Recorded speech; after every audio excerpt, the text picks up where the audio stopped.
Hello and welcome to Kirklees Libraries Adventures Live. My name's Nicola and I work as a librarian for Kirklees Libraries. I'm really excited to be hosting today's session as I'm here with the author of these brilliant books. They're called the Time School series and they're written by Nikki Young. And here she is. Good morning, Nikki. Hi. Hello. Thanks for having me. Oh, it's lovely to see you. If you haven't seen any of the Library Adventures live before, you can catch up with the others on this website. There we are, kirkleeslibraries.co.uk/LAL. And we normally meet here every Tuesday at 11 o'clock, every Tuesday, with a fantastic new author each week. Okay. You can borrow Nikki's books from our ebook collection, which is this website, kirklees.overdrive.com. You just need your library card number and your PIN number, and there's all the Library Adventures authors books there that you can borrow. So just ask a grown-up for help with this. Okay, if you've got any drawings or artwork that you'd like to send in and share with us, you can send them to lal@kirklees.gov.uk, and we'd really love to see your drawings and artwork. So as we go along, if you have any questions for Nikki, please put them on the live feed on YouTube and Facebook, and I'll ask Nikki them. Okay, so right, we'll go off to Nikki now, who's going to tell us all about her brilliant books. Brilliant, thank you. Yeah, so as Nicola said, I'd like to start by telling you a little bit about the Time School series. And you need to listen carefully because there's going to be a little quiz at the end, and all the answers you need are right here in what I'm about to say, okay? So the Time School series, it's set at a place called Hickley School, which, although is a fictional place, is actually based on the school I went to. And although I can't say I travelled back in time when I was there, it was a place I felt part of. And it's the same for the 4 characters in the book as they navigate their way through their first year, year 7. So it all came about a few years ago when I received a booklet celebrating the centenary of my old school. And that's 100 years in operation. And this booklet went through the history of the school since it had first opened. And this was fascinating to me. It really got me thinking about all the children who had been at the school during that time, all the things they'd seen, all the changes that had happened in the world and around them. And I thought, wouldn't it be amazing if you could go back in time and experience some of these events for yourself? And of course, I couldn't do that. So I gave this opportunity to 4 characters, Jess Chadwick, Nadia Kaminsky, Ash Mundare and Thomas Handley, and the series grew from there. So I wanted to pick 4 points in time that extended across their first year at secondary school. So I started with the First World War, more specifically the end of the First World War, November 1918. And the story would examine not only what it was like to go to school and live in the early 1900s, but also what it was like to live through a war. So you know that we often hear about what life was like in the trenches during World War I, but not so much what it was like for the people back home, on the home front, as we call it. People like Martha were struggling to feed their families due to food shortages, whilst at the same time worrying about loved ones who were away fighting. And for the women, it meant stepping up to take over the jobs of the men while they were away. And there was lots going on, but at the same time, life just pretty much went on as normal, because really there was nothing else you could do except get on with it. And then in book 2, the children travel back to just after the Second World War, when there was peace, but times were still very difficult because the war had taken so much out of people. They were still living on rations, eating horrible tinned foods such as spam. The country was in ruins and jobs were scarce. There was also a very tense time because at the end of the war, Europe had been divided, and the Western half, which includes us, was worried that there might be another war, this time with Russia. And one country in particular that was caught up in this was Poland.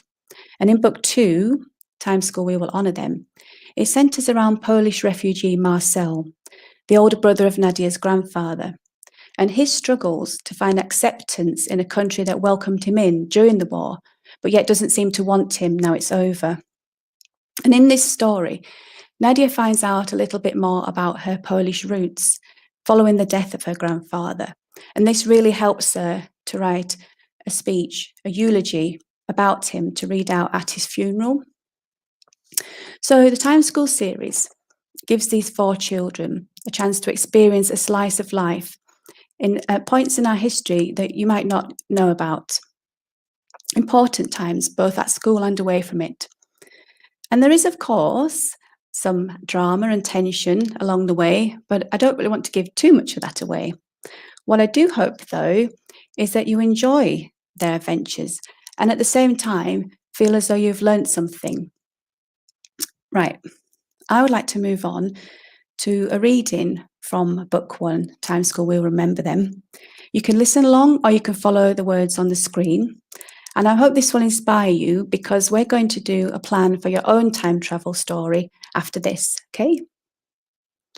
I think Nicola is going to put up the slides for me right now.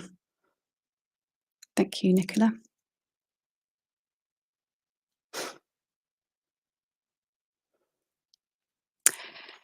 Jess was glad she wasn't the only one feeling a little off that day, and she began to relax, laughing along with the others as they competed for who had had the worst time of it. But as she looked around the carriage, something struck her as strange, and a feeling of unease began to creep back over her. "This train is ancient," she said, "and why are we the only ones on here?" The first thing Jess thought of was the Hogwarts Express from Harry Potter, and she blinked as she looked around. They'd bumbled in without even thinking about it, and were now sat inside an enclosed carriage that had 2 benches, one opposite the other, the seats of which were covered in a scratchy carpet-like red material that was almost bare from years of being sat on. A musty smell lingered in the air, and the carriage was dark and gloomy due to all the dark wood on the walls and doors. Outside of sliding glass doors of the little compartment was a narrow corridor that ran along the length of the carriage. There was an identical seating compartment next to theirs, but that one was empty. "You have got to be kidding," Nadia said, noticing her surroundings for the first time too. She didn't seem fazed by it, though, more irritated than anything else. "Have they brought this train out of the museum or something?" She pulled her jacket closer around her, turning her nose up at the smell and shifting from side to side as she looked at the threadbare seating. "Why is there no one else in here?" Jess repeated, the silence of the carriage unnerving her. Usually packed at that time of day, the school kids having to share the train with commuters, the friends never got a seat, yet there they were in a carriage all to themselves. "We are on the right train, aren't we?"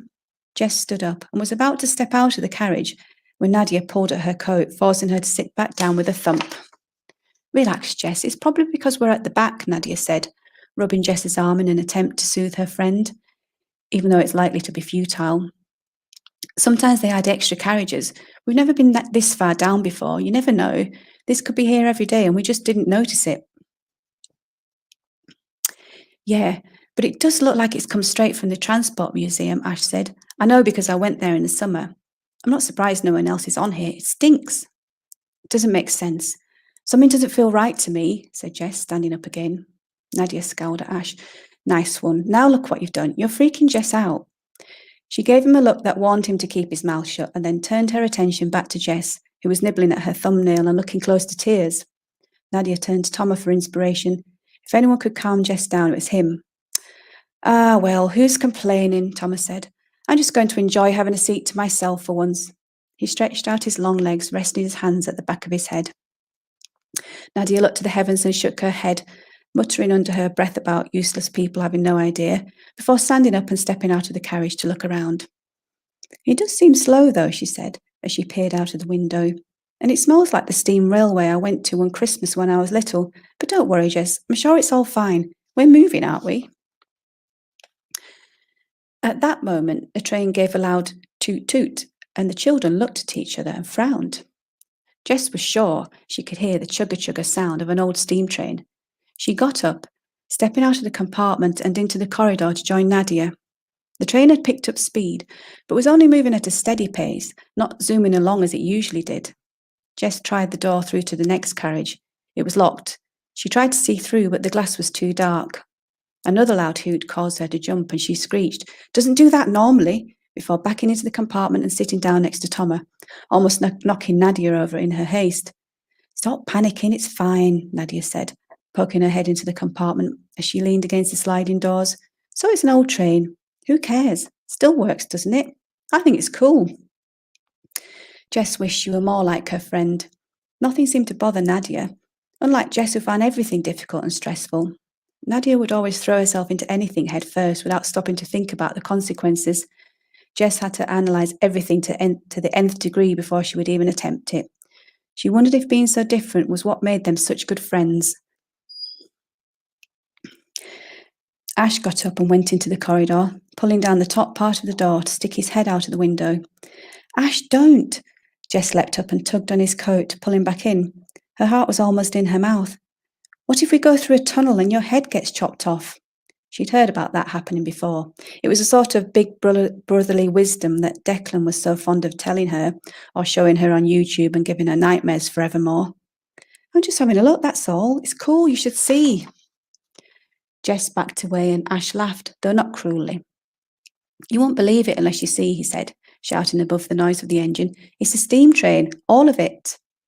Toma jumped up, pushing Jess out of the way. He came to join Nadia and Ash, and the three of them took turns to put their heads out of the window, making sounds of ooh and ah, seeming not to care that it was freaking Jess out.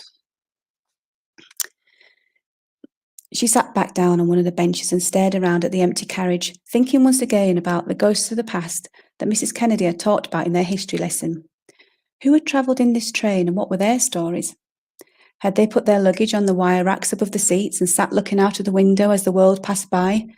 Were they going to Leeds or further afield to York, Scarborough? Why today of all days, when everything seemed to have gone wrong so far, did they end up sitting alone on this strange train? There were so many questions racing around in her mind that Jess didn't even notice the others come back in. It felt as though the train was alive, pulsing along the tracks, the movement providing a rhythmic beat that was both hypnotic and soothing. Nadia got out her phone, and after staring at it for a few seconds, she shook it before holding it in the air and sighed. "I haven't got a signal. Have you?" The others checked theirs, and they all showed no service. Nadia threw her phone back in her bag and got out her book instead. Jess ate her snacks, absent-mindedly staring out of the window again, back into thoughts of the past, only faintly registering the boy chuckling away at her side. But then the train hooted again so loud it caused Jess to jump. The others laughed. "Oh, it stinks. Someone shut the window," Nadia said, holding her nose. Toma got up and Jess tried not to cringe when he looked out of the window.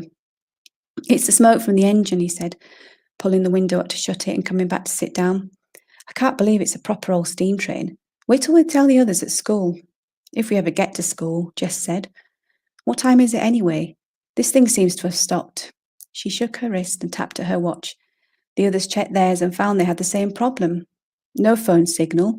All their watches had stopped, and they had no idea what the time was.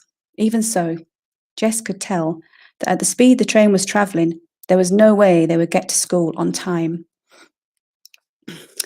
Great, so that's an extract from the first book, Time School We Will Remember Them. And now what I thought we would do is go through planning a time travel story of your own. And on the slides here, I've got the first part of the plan. This is what I call a creative search. You may call it a spider graph, something like that. So what I would like you to do, individually or in your groups, is put the word time travel in the middle of your page, like this, with a circle around it. And from there, try to write down all the things that you can think of to do with these words.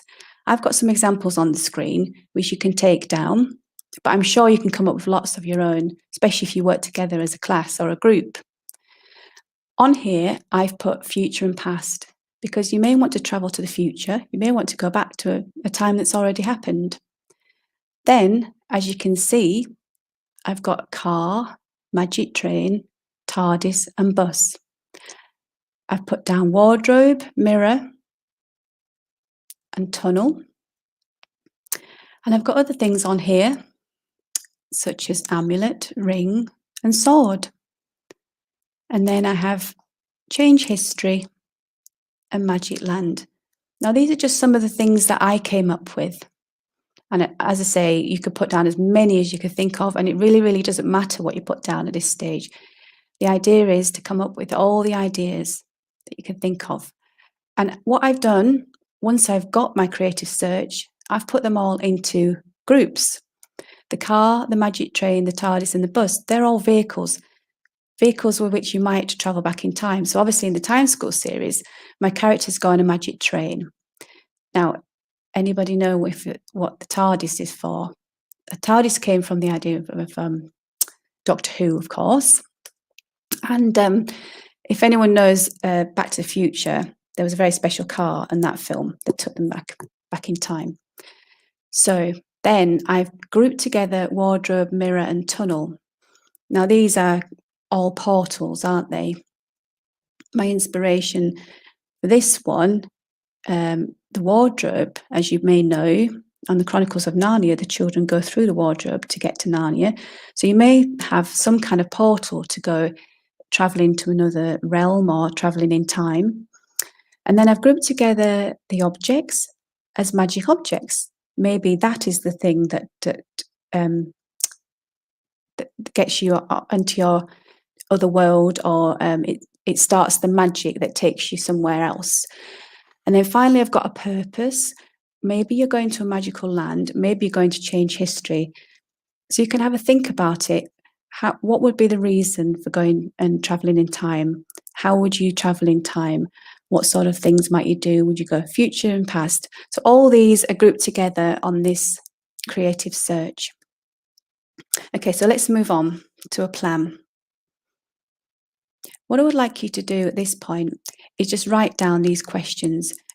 Don't write the answers, just the questions, because we're going to go through each one of these in turn. So for part 1, who is in the story?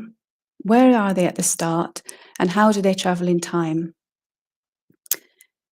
Part 2, where do they go? Do they go to the past or the future? Why are they there?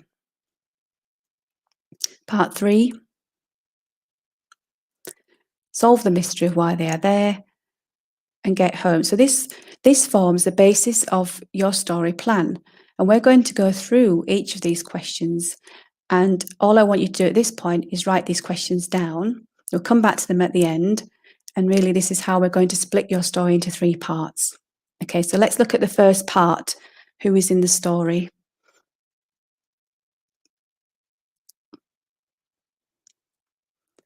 So we're talking about your characters here, aren't we?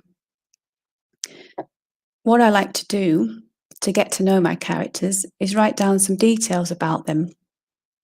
The more details that you know about your characters, the more lifelike they become. You might not use all these details in your story, but it really does help you to know everything you can think of about them. And here's a few ideas I've come up with. If you want to copy this down for now, and you can fill it in whenever you like, I've got name, very important, as you know, age, personality. Are they like Jess, shy and cautious? Or are they more bold and brave like Nadia? What are their likes and dislikes? Do they have a best friend? Think about their pets and their families. Maybe they've got a secret that could be important for the story. And you might want to think about their ambition. What do they want to do when they grow up? What do they like to do? So you can add more to this. You could add as many as you like, but here's a few that I've come up with. And it's a good idea to do this for each character. And I'm suggesting for this because it's a short story and we don't want to make it too complicated, but you have 2 or 3 characters at the most. And like I say, you do this for each character. Okay. So where are they at the start? Where is your story set? I've got some typical story settings here that you might want to use. You don't have to, but they're just ideas. Things like empty or haunted house, dark woods, an island, out at sea, in a hospital, camping, on a trip, or in space. Now, these are typical story settings. And you could have a completely made up place based on somewhere that you live, or you could actually go for something more fantasy if you're going for space setting or a completely different world that you make up of your choosing. But the point is, for this part of the story, you've got two things to think about. Where are your characters at the start? Then once they travel in time, whether they go back to the past or they go forward to the future, where do they go? What's the setting like there? So you have two settings for your story, don't you? One at the beginning and one on their time travel adventure. So that's the next thing to think about, your settings. And then we move on to the reason why your characters have travelled in time. What's their reason or their mission, and what must they achieve in order to return home? So we're going to assume that they have gone somewhere for a reason. It's a story problem. It's typical for your stories. You always find that your characters have to solve a problem or achieve something in order to, learn something, get home, rescue someone, etc., etc. So some typical story problems might be an unsolved mystery. They may need to solve a crime, to save someone, to defeat an enemy, or to find or recover something. Can you think of any more? So have a think about how your characters will solve the mystery of why they are there in order to get them home.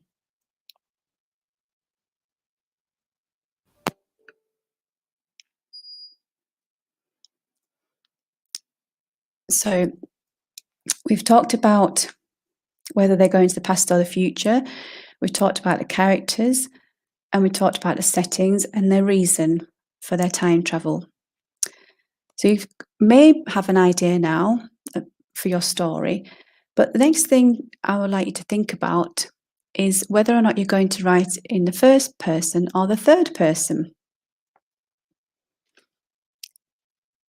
I think basically it's down to what you prefer. And if you think about the stories you like to read, maybe you've got a preference. You like to read stories written in the first person, for example, because you feel like you get to know the character.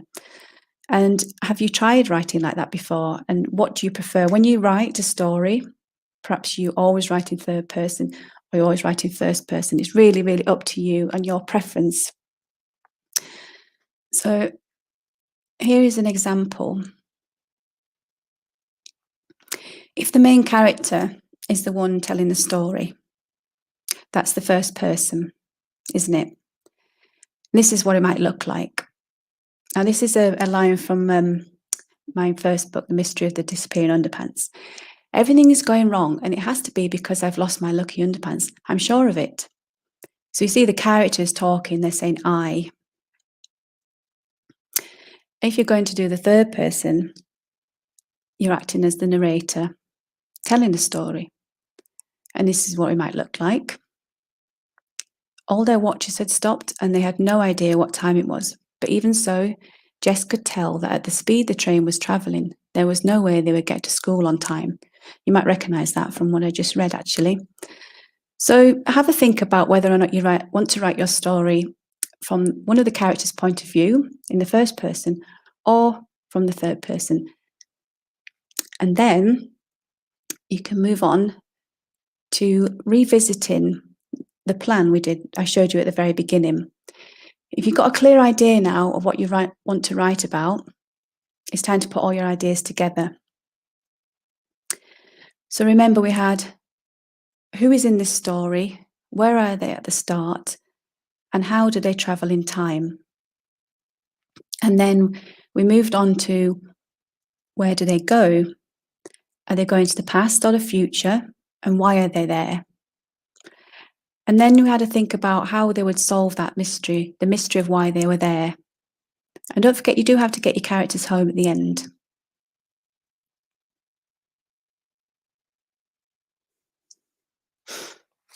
So starting your story. Okay, this is where a lot of people do come a bit unstuck, because you might know what you want to write, you just don't know how to start. And I've got some ideas of story openers you might want to consider.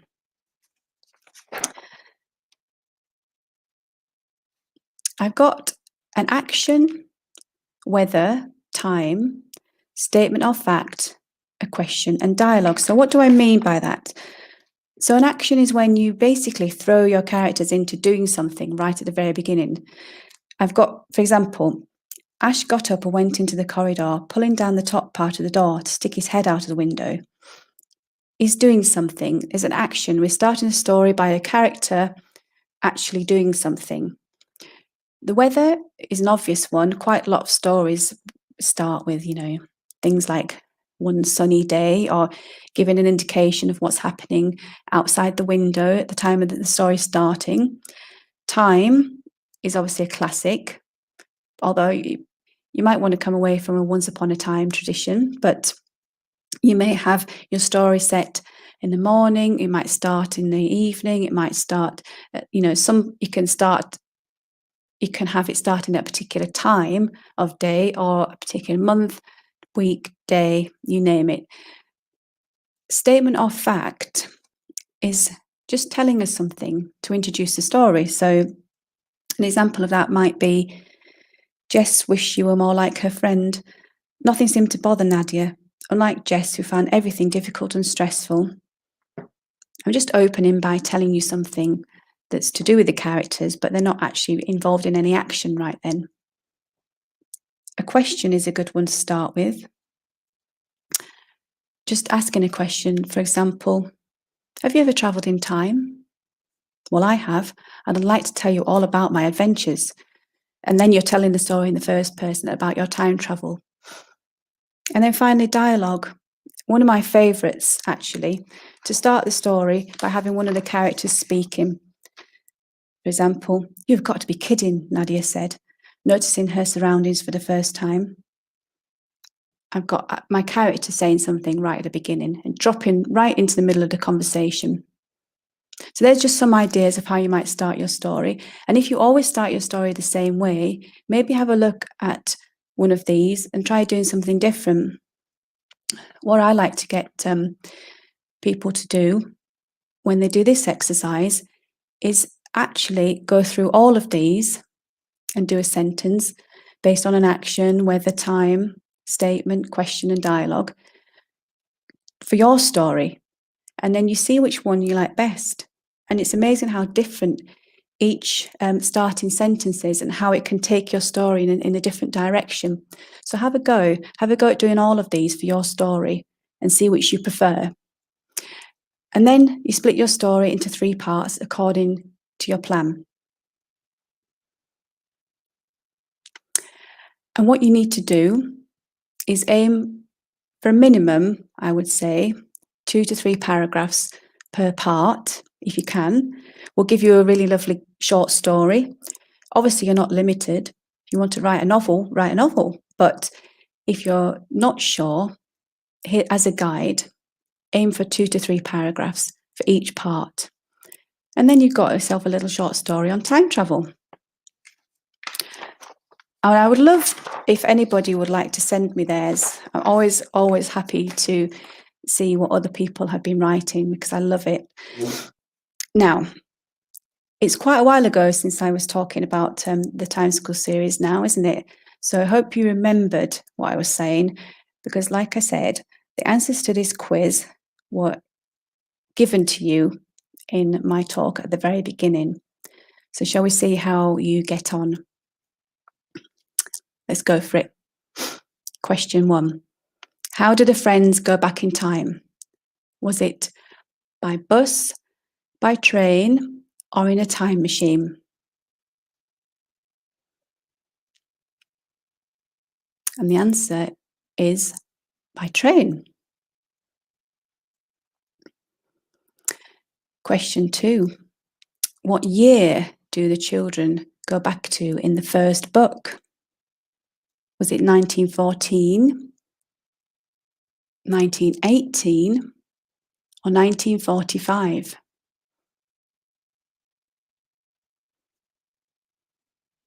The answer is 1918. Did you get that?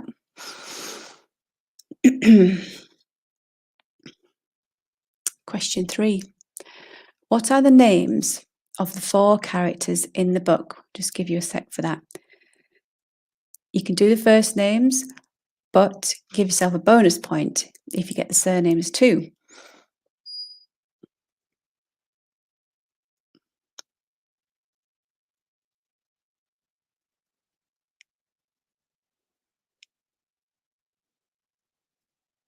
Let's see what the answers are. We have Jess, who is Jess Chadwick, Nadia Kaminsky, Ash Mundair, and Thomas Handley. Question 4. Which of the characters wears glasses? It's Ash. There he is. Question 5. Which of the following is not on the cover of the first book? Is it a plane, steam train, or a soldier? So which is not on the cover of the first book?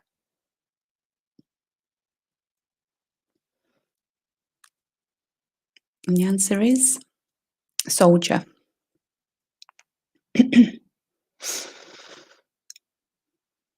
Question 6.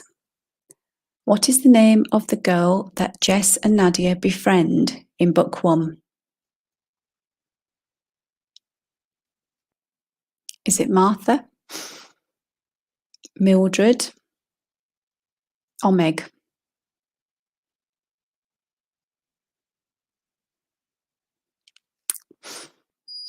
And the answer is Martha.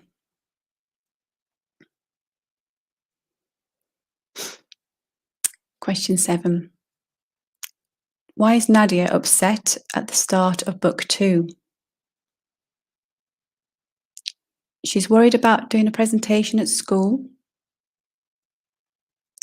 She's worried about doing a eulogy at her granddad's funeral. She's fallen out with her friends. Can you remember?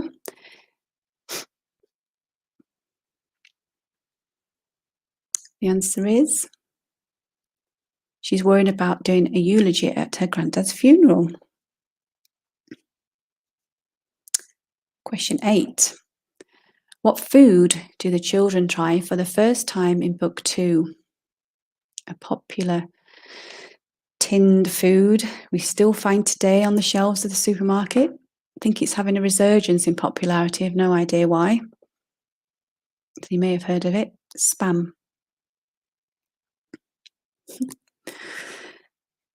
Question 9. What relation is Marcel to Nadia? Is he her mother's uncle, her granddad's brother, or her dad's cousin?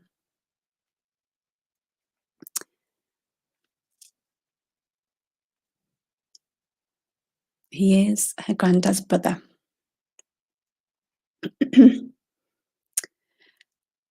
And finally, question 10. What year did the Second World War end? Is it 1944, 1945, or 1946?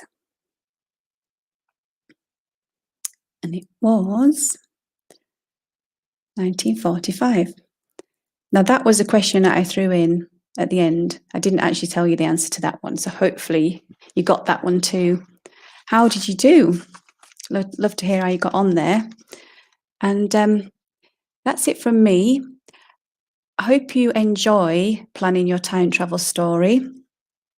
Wherever your adventure takes you, And yeah, good luck with that. If you're playing it on replay, hopefully you can pause it to go through everything and do it in your own time and with the class. Thank you. Lovely. Thanks, Nikki. That was really good. It was excellent. We've got some questions that have come through, so I'll just put this one on for you. Okay, which book that you have written so far is your favourite? That's a little bit like asking which is your favourite child, isn't it? Which I couldn't do, but I do love all my books, but I'm particularly fond of the First Time School book, because it was such a long time in the making of that book. It started out actually as a short story, just a little nugget of an idea, and I wrote, I think, about 5,000 words of these children that went, back in time on a train.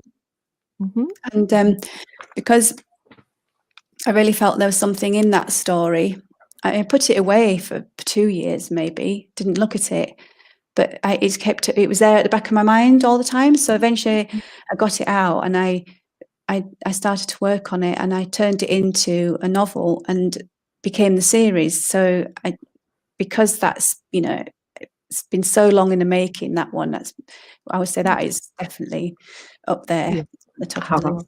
Don't tell the other two. Well, oh, that's brilliant. Okay, we've got another one. That one, right then. If you could travel back in time on the train, what year would you visit? Well, I took all my characters back to times that really interested me anyway. So there are definitely times I would like to visit. But I do quite like, personally, the sort of glitz and glamour of the 30s, and I love all the, the costumes and everything. So I think that would be quite fun. When the country was kind of prosperous around that time, especially if you were rich and, they went to lots of parties and grand balls, I think to get all dressed up and glammed like in that era would be quite fun. Yeah. Okay. Right. We've got a question that one of the librarians has asked you. Yeah, if you were a biscuit, what biscuit would you be? I love this question so much. It's hilarious.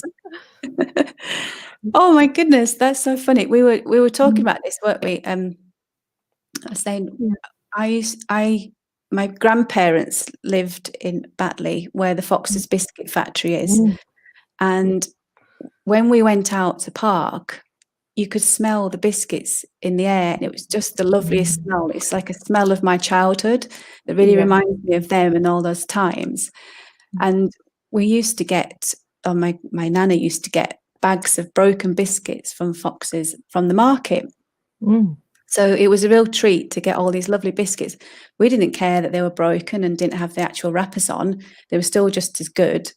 But they were the posh biscuits, weren't they, Fox's? So it was a real treat. So I would say, out of those days and for the memories that they gave me, I would go for a Fox's Classic. I'm not sure if they still do them, but it has everything in my eyes: the cream in the middle, the biscuit, and then topped off with the chocolate around it. I mean, you couldn't ask for more, could you really? So I would go for that. And Classic seems quite, posh as well. So I'm going for that one. Glamorous biscuit. Lovely. Okay, brilliant. What made you choose to write about World War I in We Will Remember Them? Well, I was very interested. I love books set during wartime because I think it absolutely fascinates me in general. But they always tend to be World War II and not so much World War I. And I was really interested in what it was like for people living through the war during those times. And I'd really gone into a lot of research about it. The Imperial War Museum have a lot of information, because everything I was looking for at first was all about, life in the trenches. but I wanted to know what it was like for people on the home front back home. You know, how did they cope? So I just went and researched that, and it was quite a few years before the centenary, but at the same time, we were leading up to that, and there was a lot of talk about, you know, the 100 years. And it actually helped in a way because there was a lot more information for me at that time as well. So it was more about going further back to start my characters off in the early 1900s on their time travel adventure, because there's 4 books and they go back 4 times, and each character has something that they learn in each time period. So I went right back to the early 1900s to start off with, and being November at the end of the First World War fitted in really well with their school year, because each time travel adventure is in a different time during their first year of year 7. So I needed them to settle in September and October, you know, to their new school, and then they could go off time travel after that in November. All right, brilliant. Okay, and then if you had a superpower, what would it be? Oh, that I narrowing down this choice is hard. What would yours be? Oh, I don't I'm going know. to look at you for a sec. I don't know really. I quite like to sort of fly like a bird and see. See, yes, yeah, maybe. I'm a huge Marvel fan, and I love all of them. Yeah. All of the, you know, Yeah. I would quite like to be able to sneaky, but read people's minds would be quite interesting. Okay. Given the fact that I you know, like to know what's going on. My imagination would like that. I always say when I visit schools, I always say to the kids that your imagination is your superpower, because really you can go wherever you want to with your imagination. If you want to fly with dragons, or, you know, be a superhero, you can find unicorns in the woods. Your imagination can take you wherever you want to. So that is your superpower in itself. I think I'm lucky that I'm an author and I can use my imagination in that way as well. So Yeah. Lovely. Fantastic. Oh, okay. I think we've got to the end of the questions there, Nikki. So I just want to talk a little bit about next week's Library Adventures live session. And it's with the author Sarah Morell. And she'll be taking us on an exciting adventure with her latest book, Molly's Magic Brolly. Okay, so that's next Tuesday, the 24th of November at 11 o'clock in the morning. So I hope you can join us then. But I'd like to really thank Nikki for today's session. It's been absolutely brilliant. Thank you, Nikki. Thank you so much. Okay, bye-bye, everybody. Bye. Bye.